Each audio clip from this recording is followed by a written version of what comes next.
আর আগে মাছের দোকানত মাছ খাইতাম, মাছ ছাড়ানোর পরে আর নির্ধারিত স্থান নোয়াছিল। আর কতক্ষণ মাছ বাদ দিয়ে খাইতাম, কতক্ষণ মার্কেটত খাইতাম। তো ওই মাছ বেরিয়ে আলে আর টুরিজম হইতো জাগা নোয়াছিল। আর মাছ ছাড়াইও বেশি আর 6 জন মাছ ছাড়িয়ে সংসার চলাই। আর নির্ধারিত স্থান নাই।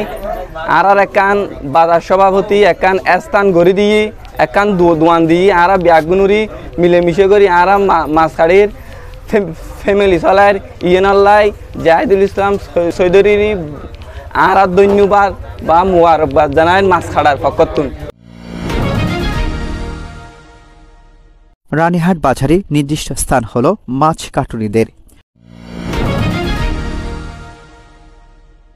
উত্তর চট্টগ্রামের সবচেয়ে প্রসিদ্ধ ও বড় বাজারের মধ্যে অন্যতম রাঙ্গুনিয়া রানীহাট বাজার।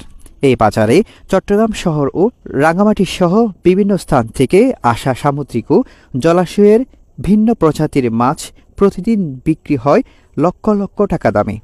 ক্রেতারা মাছ কিনে একই স্থানে মাছ কাটিয়া বা কাটুনিদের দিলে আশেপাশে অতিরিক্ত ভিড় হওয়ায় মাছ বিক্রেতাদের পড়তে হয় বিড়ম্বনায়। এছাড়াও নির্দিষ্ট কোনো স্থান না থাকায় মাছ কাঠিয়াদের পড়তে হয় চরম বিপাকে। অনেক সময় মাছ বিক্রেতা বাড়লে স্থান ছেড়ে দিতে হয় তাদের। দীর্ঘদিন পর অবশেষে এবার 6 জন মাছ কাঠিয়াদের স্থায়ীভাবে নির্দিষ্ট স্থান করে দিল রানীহাট বাজার ব্যবসায়ী সমিতির আহ্বায়ক জাহিদুল আলম চৌধুরী। তারা দীর্ঘদিন জন্য একখান স্থায়ীভাবে আর বাজার সমিতি বাজার সভাপতি আর একখান স্থান করে দিয়ে জাহিদ চৌধুরী সভাপতি আর অন্য অন্য ব্যক্তিদের নির্দেশে আর একখান স্থায়ী দোয়ান ভাইলাম কিনারা বাজার কমিটির পক্ষ থেকে সভাপতিরে আর কৃতজ্ঞতা ধন্যবাদ জানাই। এই পর্যন্ত আর এই কিছুদিন একে আসলাম, কিছুদিন একে আর তো অনেক দীর্ঘ স্থায়ী দোয়ান আছিল। আজ বাজার সভাপতি আর একখান স্থানীয়ভাবে আর একখান দোয়ান দিয়ে আর বিভিন্ন কাছে কৃতজ্ঞতা আন্তরিক শুভেচ্ছা। আর মাছ কাটার মানুষের হনাকান নির্ধারিত স্থান আছিল, এখন জাহিদ চৌধুরী আইনের পরে আর একখান মাছ কাটার জন্য নতুন করে একখান স্থান দিয়ে আলহামদুলিল্লাহ আর এখন ভালোই। মঙ্গলবার 28 জানুয়ারি সকাল 9টায় মাছ কাঠিয়াদের নতুন স্থান ফিতা কেটে আনুষ্ঠানিকভাবে উদ্বোধন করা হয়। উদ্বোধন অনুষ্ঠানে প্রধান অতিথি হিসেবে উপস্থিত ছিলেন রানীহাট বাজার ব্যবসায়ী সমিতির আহ্বায়ক ও উপজেলা বিএনপির সদস্য জাহিদুল আলম চৌধুরী। আপনারা জানেন রানীহাট একটা ঐতিহ্যবাহী বাজার উত্তর চট্টগ্রামে। আমি সেই বাজারের দায়িত্ব নেওয়ার পর থেকে আমি রানীহাট বাজারে সব ডিপার্টমেন্টে আমি তদারকি করি এবং একদিন আমি মাছ ক্রয় করতে এসে দেখলাম ওদের যে অবস্থা, ওরা কিছুক্ষণ এই সাইডে, কিছুক্ষণ নিচে, কিছুক্ষণ ওই সাইডে গিয়ে ওদেরকে বারবার হয়রানি হচ্ছে। আমি এটা প্রত্যক্ষদর্শী এবং এরপরে ওরা আমার অফিসে গেছে, গিয়ে বলছে যে আমরা তো একটা নির্ধারিত স্থান নাই মাছ কাটার জন্য।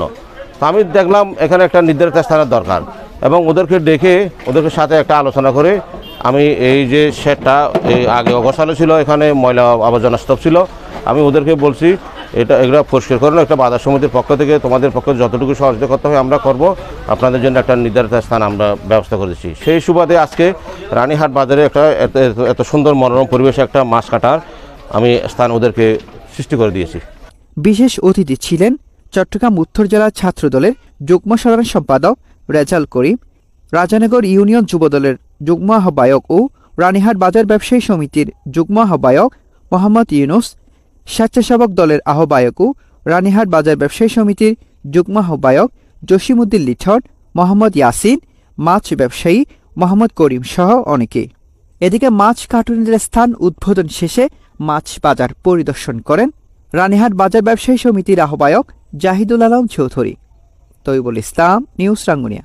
অনেক ভালো হয়েছে। তো ওখানে তো ঝামেলা হইতো, বিভিন্ন ব্যবসায়ীরা মাছ ব্যবসায় ব্যবসা করতে পারতো না, বাইরে থেকে মানুষ এসে বসতে পারতো না। এখন এখানে আসছে, অন্তত এরাও সুবিধা মতো কাজ করতে পারতেছে। তারপরে আমরা সুযোগ মতো চাহিদা মতো কাজ করাতে পারতেছি। অতএব মাশাআল্লাহ আপনারা যে ডিসিশন নিছেন, যেটা করতেছেন, আমার সাইদ ভাই ওনারা খুবই ভালো কাজ করতেছেন। ইনশাল্লাহ এভাবে যদি করে যান সামনে আমরা অনেক আগাইতে পারবো, দেশে নিয়ে কাজ কারবার সুন্দর হইব। আর ইনশাল্লাহ ভালো কাজ করতেছে। তোরা মাছ এখানে কুটবেলা আসছে মানে এটা একটা ইয়ে করে দিছে, মনে তো ভালো লাগছে। কে মাছ এখানে ক্রয় করে মাছ যে এখানে মাছগুলো পরিষ্কার করে বাড়ি নেওয়ার জন্য যে মাছ কাটাকাটি করে, এদের কিন্তু একটা স্থান ছিল না। আজকে এদিকে, কালকে এদিকে, পরশু এদিকে, যখন তখন তাদেরকে যে কোনো তাদেরকে তাড়িয়ে দিত। কিন্তু আমাদের প্রাণপ্রিয় আঙ্কেল শ্রদ্ধাভাজন জাহিদুল আলম চৌধুরী উনি একটি উদ্যোগ নিয়েছেন। এই উদ্যোগের ফলে যারা এখানে আমরা দেখেছি বাইরে থেকে যেগুলো মাছ ব্যবহার সেখানে মাছ বিক্রি করতো, তাদেরকে এখান থেকে তাড়িয়ে দেওয়া হতো। কিন্তু এখন সেটা ভিন্ন। আমরা তাদেরকে আশ্বস্ত করেছি যারা দূর দূরান্ত থেকে এখানে এসে মাছ বিক্রি করে, বাইরের ব্যবসায়ী, তারা এখানে প্রতিনিয়ত মাছ বিক্রি করতে পারবে। 5 আগস্টের পরে আমাদের চট্টগ্রাম উত্তর জেলা যুবদলের সিনিয়র সহসভাপতি জনাব ইউসুফ চৌধুরীর নেতৃত্বে যে আমাদের রানীহাট বাজার একটা আহ্বায়ক কমিটি করা হয়েছিল, সেই আহ্বায়ক কমিটির প্রধান হচ্ছে আমাদের শ্রদ্ধাভাজন জনাব জাহিদুল আলম চৌধুরী। ওনার নেতৃত্বে যে বাজারের প্রত্যেকটা যে গলি অলিগলি এবং যেভাবে সুন্দর এবং পরিষ্কার এবং যেভাবে একটা সুন্দর পরিবেশ নিয়ে এসেছে, কারণ বিগত সরকারের আমলে ওই ধরনের কোনো পরিস্থিতি ছিল না। কারণ ছিল না বলতে তারা ছিল যে হরিরুটের মধ্যে, কারণ যে হরিরুটের মধ্যে ছিল কিন্তু মানুষের সেবায় তারা নিয়োজিত ছিলেন না। যে একজন দায়িত্বশীল ব্যক্তিকে দায়িত্ব দেওয়া হয়েছে জনাব জাহিদুল আলম চৌধুরীকে, মোটামুটি সুন্দরবনের মানুষ ওনাকে অসংখ্য অসংখ্য ধন্যবাদ জানায়। যে এই বাজারের দায়িত্ব আমাদের এই সভাপতি জাহিদুল আলম চৌধুরী, যিনি আজকে এই অনেক কষ্টের বিনিময়ে এই রানীহাট বাজার অলি গলি সব কিছু পরিষ্কার করে এই মাছ বাজারকে আজকে সুন্দর একটা পরিবেশে নিয়ে আসছে। এই গরুর গোস্তের দোকান এবং সবজির দোকান সব দোকানের পাশে আজকে এই গরিব দুঃখী মেহনতির মানুষের পাশে এই আমাদের বাজার সভাপতি জাহিদুল আলম চৌধুরী এবং এই আমাদের ইসুফ ভাই এবং সেই শাহেদ কামাল তালুকদার আমরা সবাই মিলে এই আজকে যে এই বাজারের একটা সুন্দর একটা পরিবেশ আজকে অনেক ভালো লাগতেছে।